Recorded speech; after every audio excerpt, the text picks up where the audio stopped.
Hi, my name is Jaden Scheel, and this is a clinical diagnosis of John Forbes Nash Jr. from A Beautiful Mind, directed by Ron Howard. So, in the movie A Beautiful Mind, John Forbes Nash Jr. is played by actor Russell Crowe. And in life, Nash was a mathematical genius with a tendency to be somewhat antisocial and arrogant. During his time at Princeton University, he made a pretty great scientific discovery, but was soon recruited into a CIA operation against the Soviet Union, where he was required to break some code.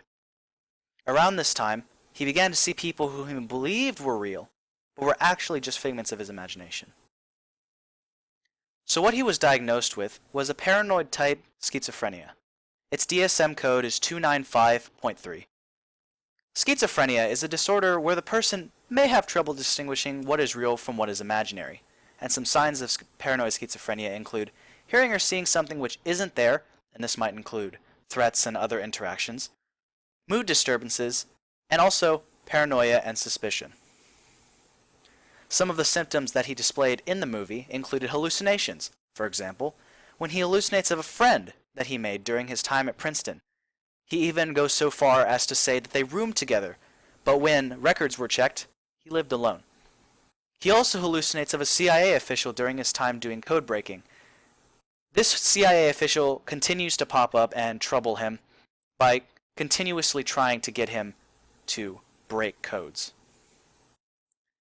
And he is also subject to some other hallucinations and his inability to differentiate his thoughts from reality.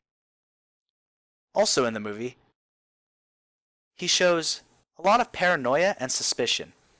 For example, when some social workers come to get him to take him to a hospital, he believes that the people working to help him are actually part of the Soviet Union and are trying to interrogate him.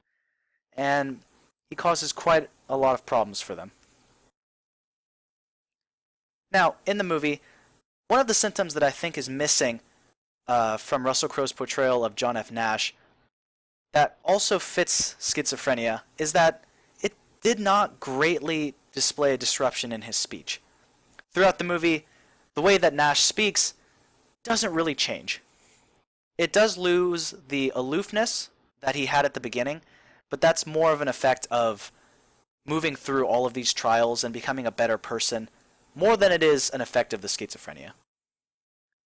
Now, some treatment options for John F. Nash basically are limited to lifelong treatment because there's no cure for schizophrenia. This lifelong treatment will generally be headed by a psychiatrist well versed in schizophrenia, and generally, medication is the cornerstone of schizophrenia treatment, so that will be the general treatment.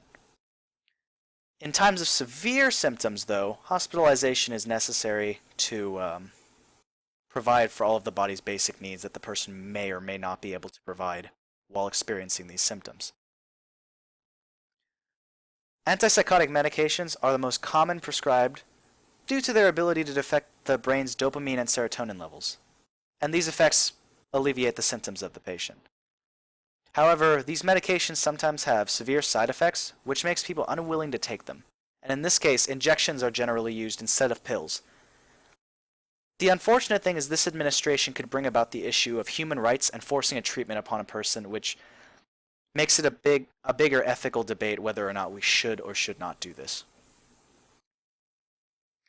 As portrayed in the film, Russell Crowe portrayed the effects of paranoid schizophrenia very accurately to what the disorder is described to be.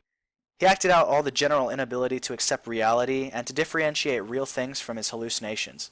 He becomes very suspicious and paranoid, while also beginning to show signs of emotional instability and an air of not being all there.